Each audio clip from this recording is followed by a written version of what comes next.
Hi, everyone. Welcome to this episode of Beyond Max Q. I'm Mollie Jahner, your host. I am joined today by Allan Grosvenor. I'm very excited to have him on. Shout out to Aaron Koopman. If he's still watching all these episodes, I hope he is. Number one fan, Aaron. He introduced us, which is so fun. And it's always good to make connections in your network. But Allan is also doing some really incredible work at multiple companies and has quite the story leading up to it. And so just would love to have you talk about your founder journey, introduce yourself, and get to know you a little bit. Great. Thank you very much, Molly. And yeah, I second that shout out to Aaron. And we'll talk about him in a little bit, I think. My name is Allan Grosvenor, and I am the CEO of three companies. Mizbay, where we're doing artificial intelligence for digital engineering and operations. Nexcavate, where we're applying artificial intelligence to speeding up the permitting process for mining, and Tam Fortis Solutions, where we are building the world's smallest, most portable, mobile micro nuclear reactor.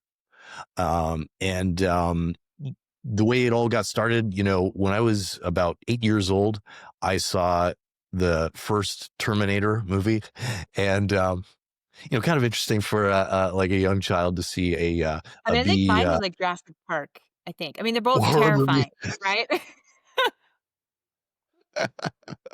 Absolutely. But it was like so fascinating and inspiring to me.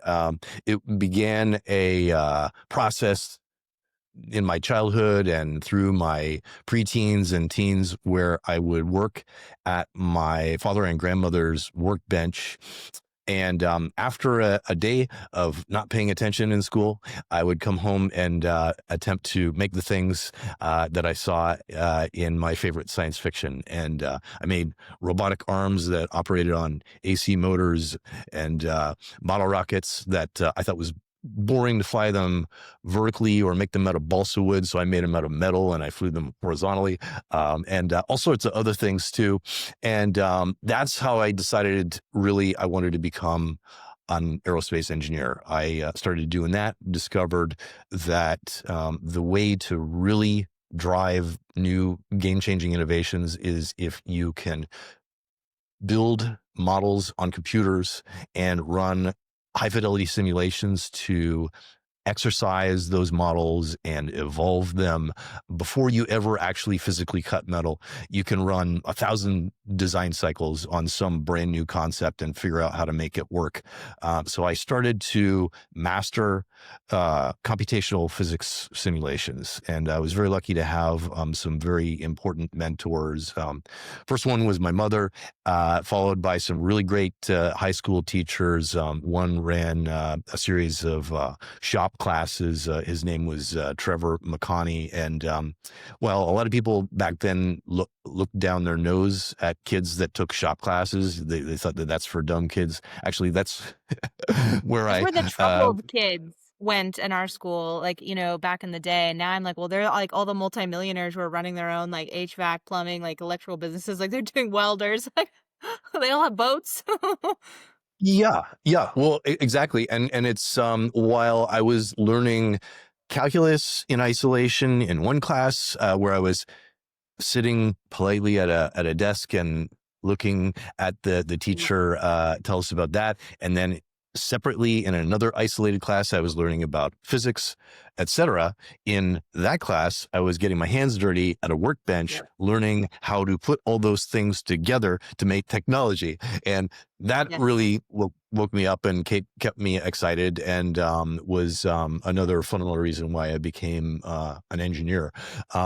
Then I had a really wonderful mentor named Professor Metnieris at Carleton University, where I did my undergrad and master's. And there's students at that school who have routinely dropped out of his classes because he's too hard, and he's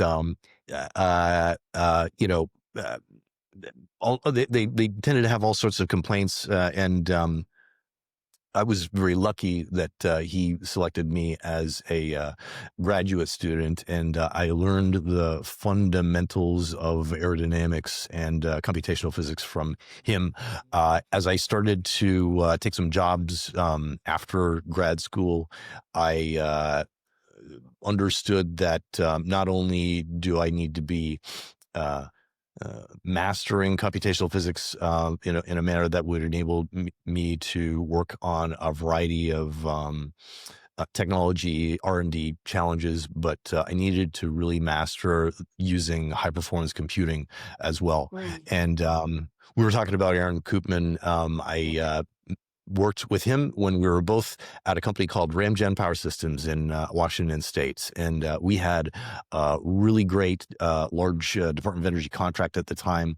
And the Secretary of Energy, Stephen Chu, at the time, lucky for us, took interest in us and talked to the folks at Oak Ridge National Laboratory and said, you should help this company start using your then Jaguar supercomputer.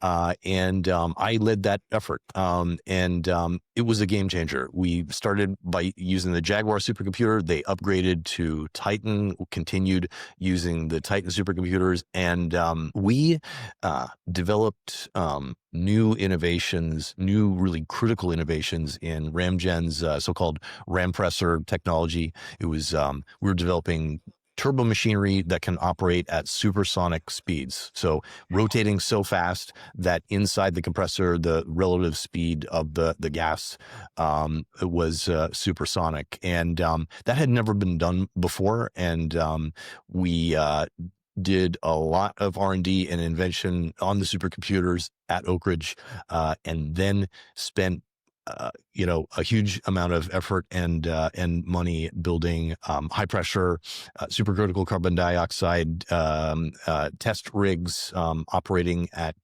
very high rotational speeds and measured results that matched a lot of our predictions. And that was a very big deal. I went and did the same kind of thing in the space industry at a company called Maston Space Systems. We had a Yes.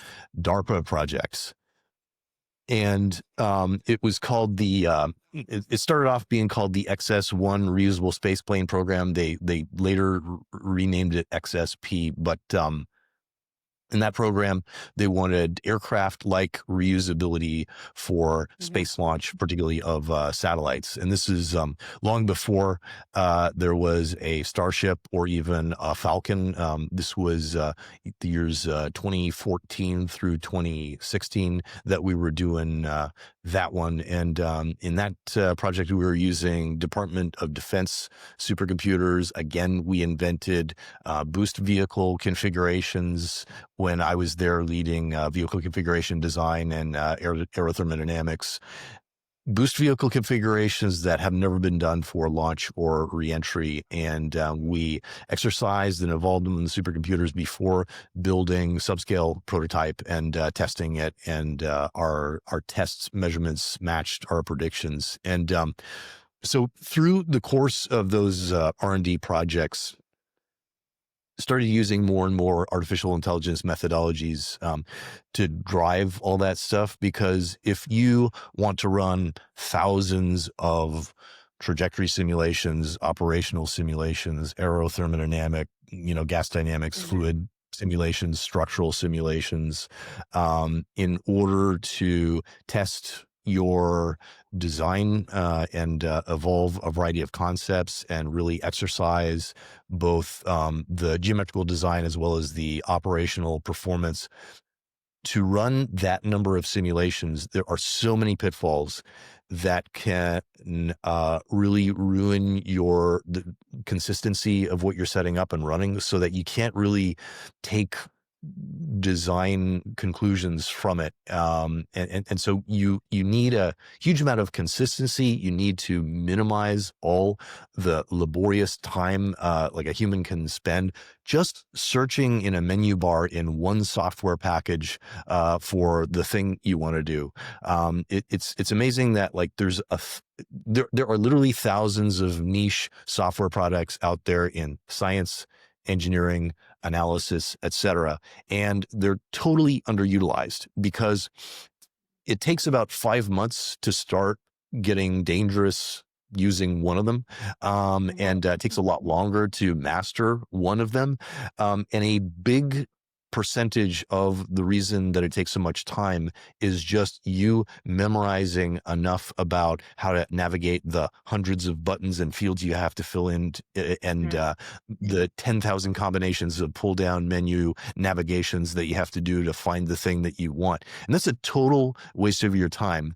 And it's a great application for artificial intelligence. And if Yes. you're able to do, yeah, so that's the beginning of the journey. And then we've been doing some really exciting stuff lately as a consequence of what we've been building. Well, I have a million questions. But I really want to focus in first on, because I think this is really important, how you learned as a kid and how you, because there really wasn't things in place. I mean, when you and I grew up, there weren't really, like, neurodivergent wasn't a term. And so, kids like that fell through the cracks, or they weren't, they're told they weren't able to learn, or you're stupid or whatever, but that's actually not the case. In many cases, they're savants.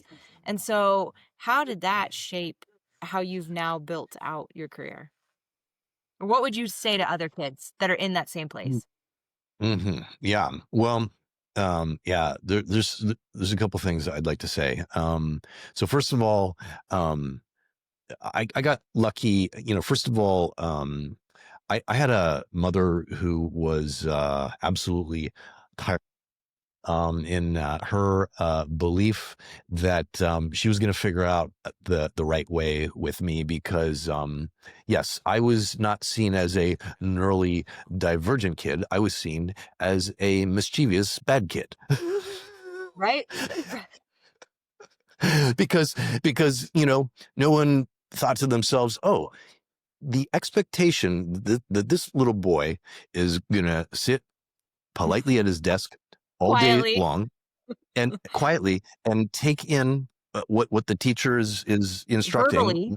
Yeah. verbally and on a board and or overheads, and 8 hours a day, kid's going to sit there all day long and soak all of it in, and don't bother telling him why he should care about all this stuff.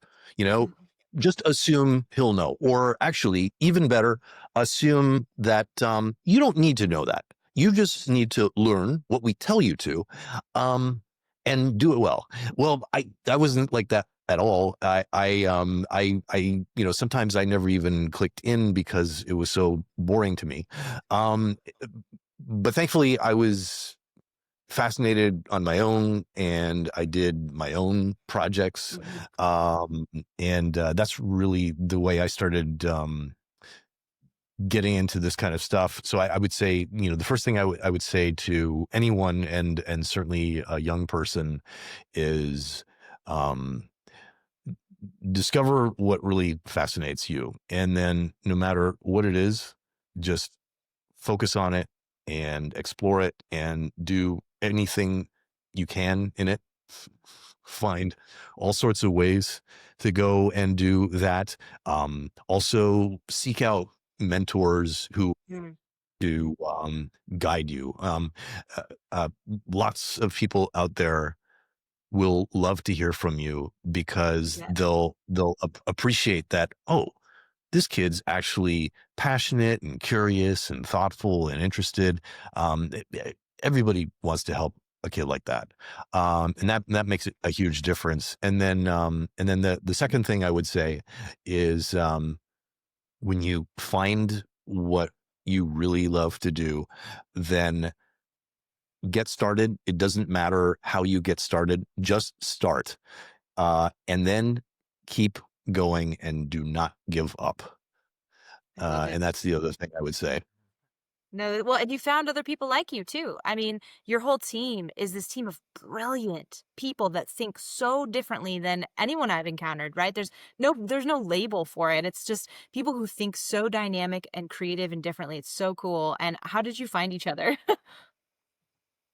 Well, so many different ways. I've been very fortunate to work in energy and aerospace, including space launch, and along the way, I've connected with all sorts of fascinating people, like Aaron at Ramgen, and so many other amazing people that were at Ramgen, and at Maston Space Systems when I was there.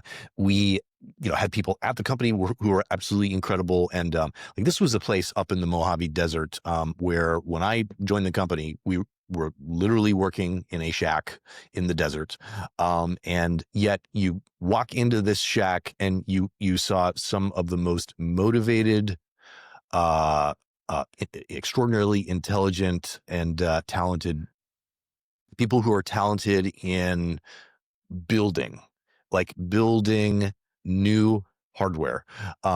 People who were talented in every element of designing a rocket: guidance, navigation, control systems, electronics, mechanical systems, aerothermodynamics, propulsion, etc. And Also, we had these customers and partners who were also amazing. And the thing that's beautiful about the greater Los Angeles area is there's nowhere else in the world where there are more aerospace companies. There's like hundreds of rocket companies in the greater Los Angeles area, for example.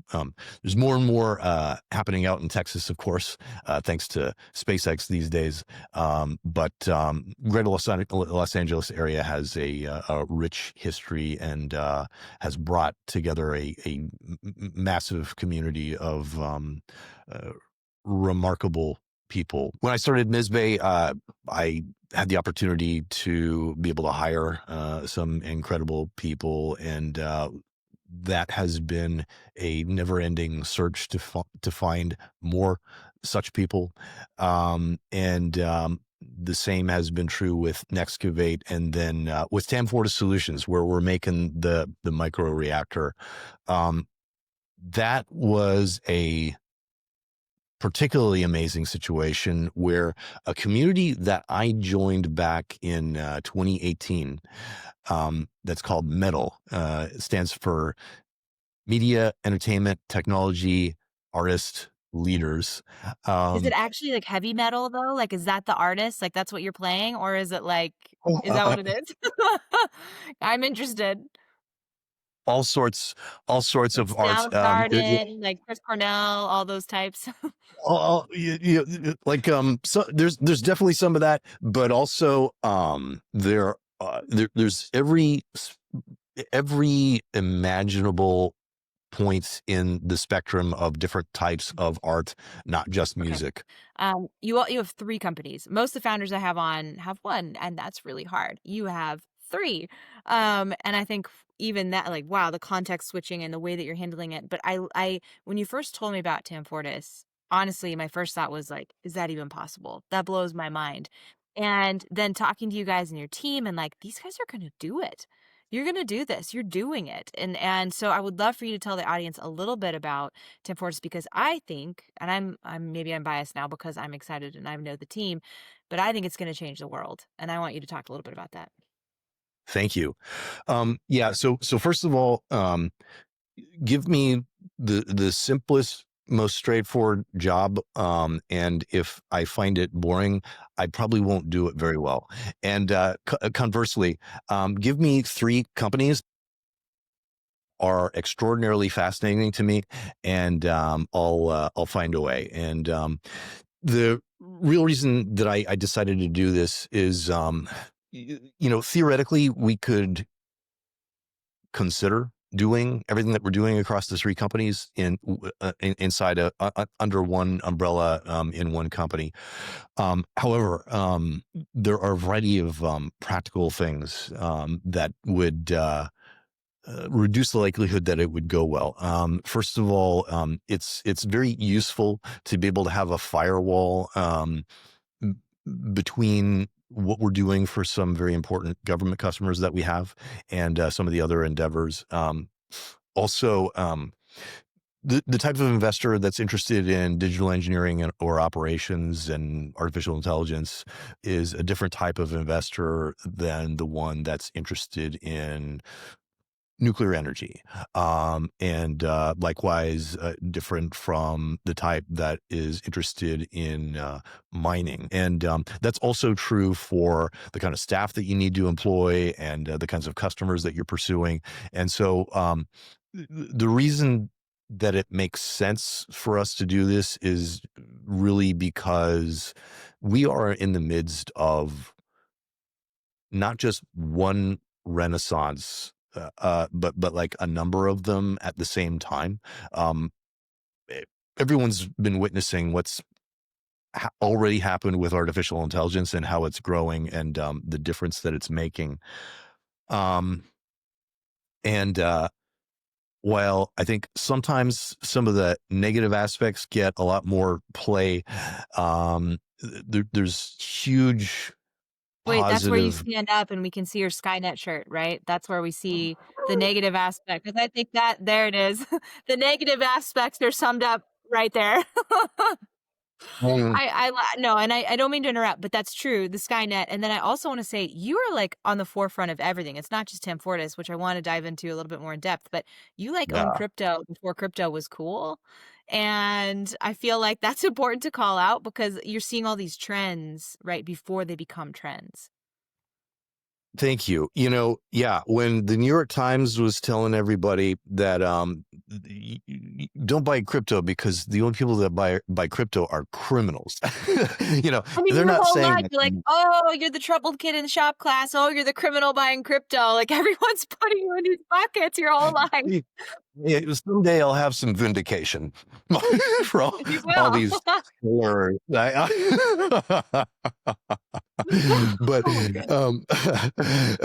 but yeah, that's right. I was buying Bitcoin when it was like $400,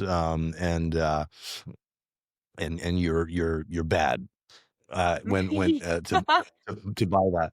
But and also, something I want to mention is we were extraordinarily fortunate that one of our first customers at Mizbay actually contracted us to build an autonomous trading system where we were trading Ethereum versus stablecoin. And that thing actually works. And the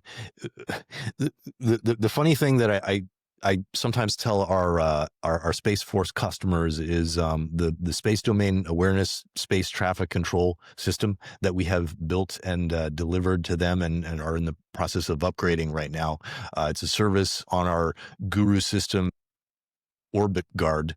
Um, the origins of that technology came from our crypto trading system. And long story short, if you build trustworthy, hierarchical artificial intelligence that's able to perform a series of procedures that you have to be able to verify and validate and then certify the reliability of, and Mhm. you're also able to do complex time series detection, analysis, and prediction, then that enables you to do crypto trading, and it also enables you to select a bunch of satellites in space and determine if they're doing something anomalous, and then determine what those anomalies are. Are they maneuvering?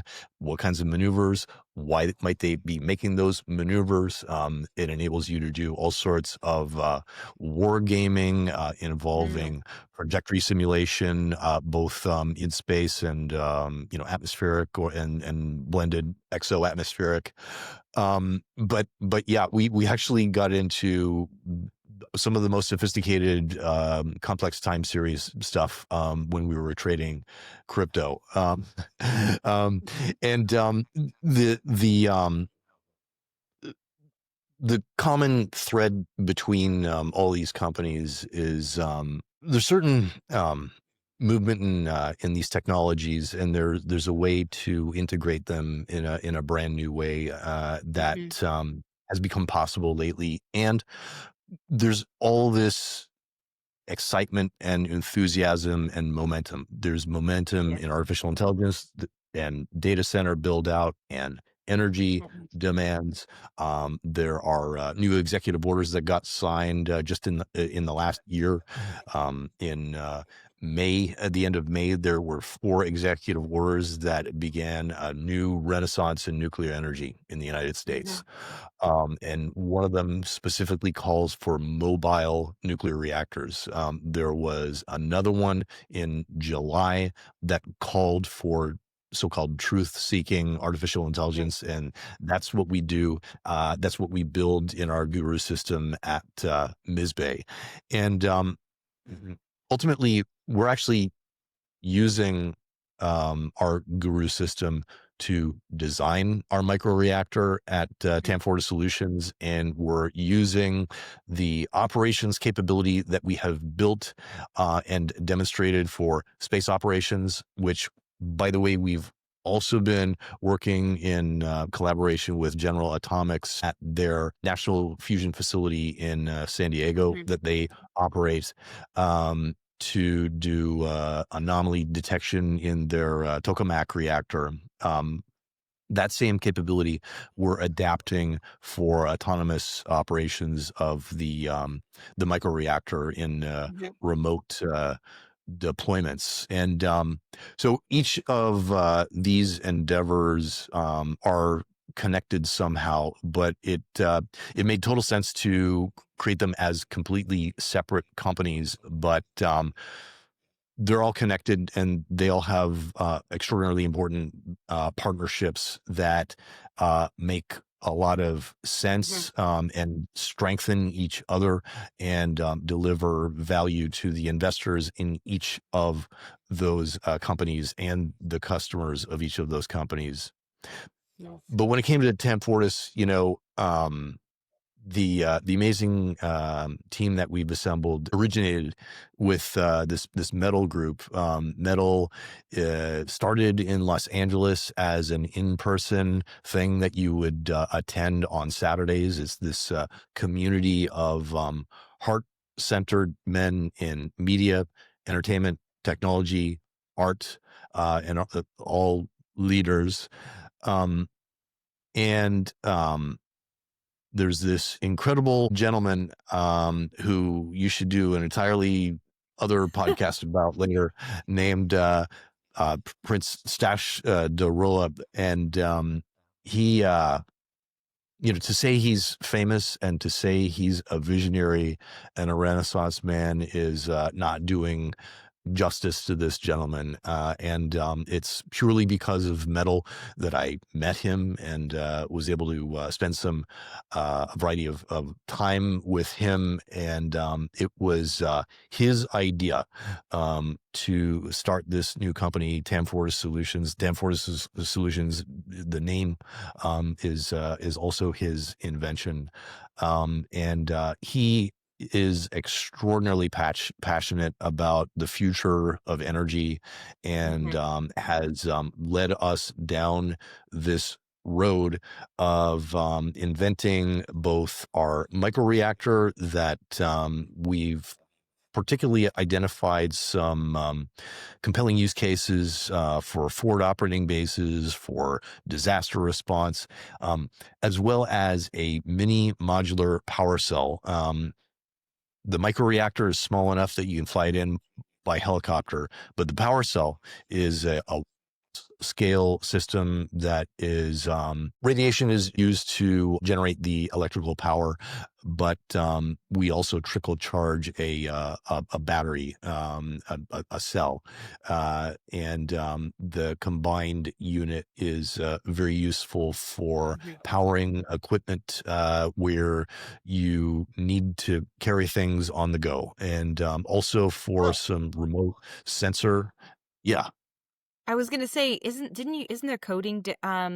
there's something special about it, so it doesn't catch on fire? Like, you could try and catch it on fire, and you're not gonna be able to do it. I remember you telling me something like that. Can you talk about that a little bit? Yes, nuclear energy has not gone through tremendous continual technological change. There have been um, different moments in time where there have been step change advances. And of course, the reason that there's step change advances, or at least it seems like it, is of course, researchers have been working for decades Mhm. continuously. Um, However, building and fielding and deploying and operating something like a nuclear reactor is so resource intensive. It's so Mhm. expensive. The construction takes so long, the certification takes so long that you long ago have fixed the design, Mhm. and then you're just constructing it and you're commissioning it. Well, lately there are advances that actually have been under development for a very long time, but started to be proved out the last 5 to 10 years in the nuclear fuel configuration. Mhm. And there is fuel configuration where essentially they take small pellets of uranium and encase them in ceramic. And the reason they do that instead of large fuel rods that you need to constantly keep cooled with an Mhm. active system that must always work, and you, Well, like for example, any scary movie ever, like, that you see where they, like, go in, they're in a spaceship, they have to change something out for the core, and I just watched Star Trek the other night, and I'm like, "Oh, no. They need Tam Fortis." that's right. That's right. That's right. Yeah, exactly. Exactly. And so the thing is that it doesn't have to be that way.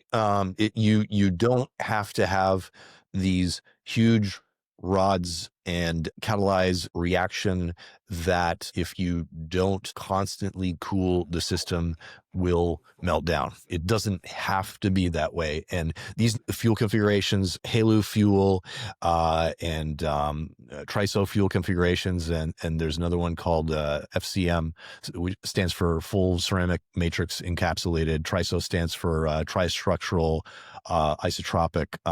They're different types of fuel configurations that take a small amount of uranium and put it in a ceramic matrix.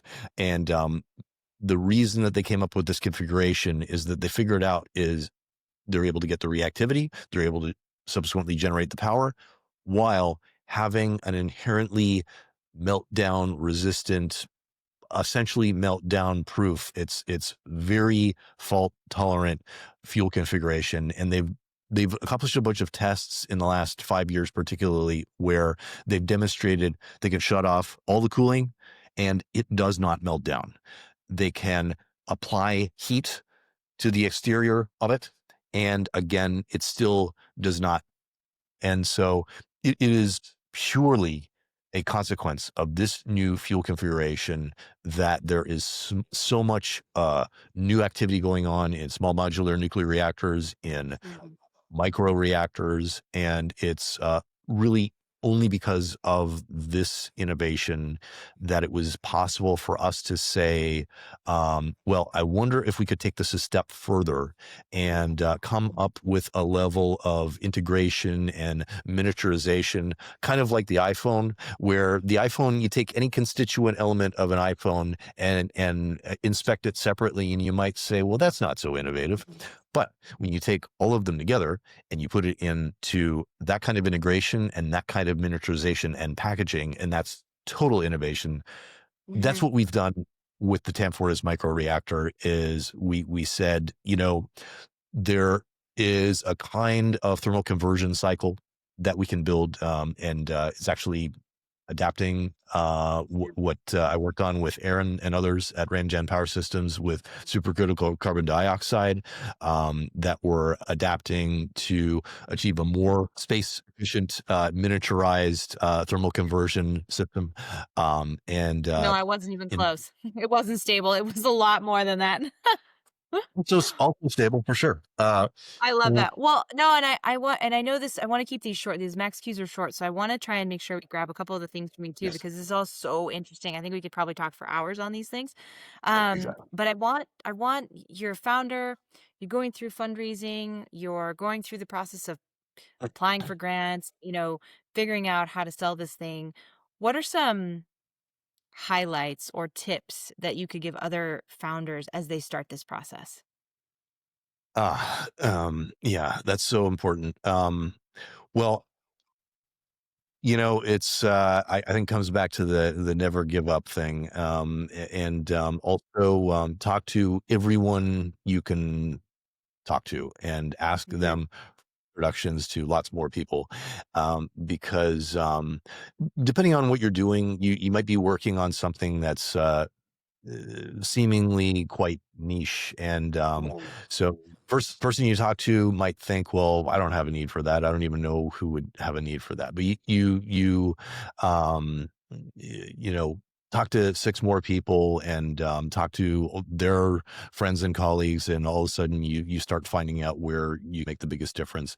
Um, there are really incredible government opportunities to contract with DoD, DOE, DARPA, Mhm. et cetera, where they have big problems that they need to solve, and they have end users that are interested, that will be interested in talking with you about what their needs are, and then likewise do the same in the industry that you're in. Go around and do the customer discovery process. Mhm. One mistake that some people make is they'll come up with an idea in isolation, and then they'll say, I should form a company around this. And later they discover that, well, my specific idea wasn't quite what anyone wanted to buy. Um, and that's an undesirable time to discover that. It's more Yeah, that's an understatement. and it's a more desirable thing to discover as early as possible. And it's very likely that your idea is great, but it might need some tweaks and adaptation. Um, and so if you are able to do a customer Mhm. process where you go and you find 100 people or more, 100 people who are likely to buy this or likely Mhm. to use it in a variety of different ways, and you talk to all of them and ask them open-ended questions. Ask them about they do. Show interest in the problems and challenges that they face, and don't sell, don't pitch. Show that you're coming from a place where you Mhm. have this particular interest, this background, this experience, etc., that you think you could assist them and make a difference for them. And then ask them, the questions like, for example, in your day-to-day work, what's some examples of things that you really wish were different? What do you hate? What takes too long for you? What do you think is a barrier to you being able to achieve more? What's slowing you down? What do you wish somebody would fix Mhm. so badly that you would be thrilled to buy a license for that thing or purchase Mhm. that product or service if someone finally came along and did that? And if you ask enough people questions like that and you really listen, then people Mhm. will tell you what's missing, and you'll discover how your idea fits in, and how you can mold that idea into something that can actually really help people. Mhm. And I love that. so that's one thing I recommend. That's a fantastic answer.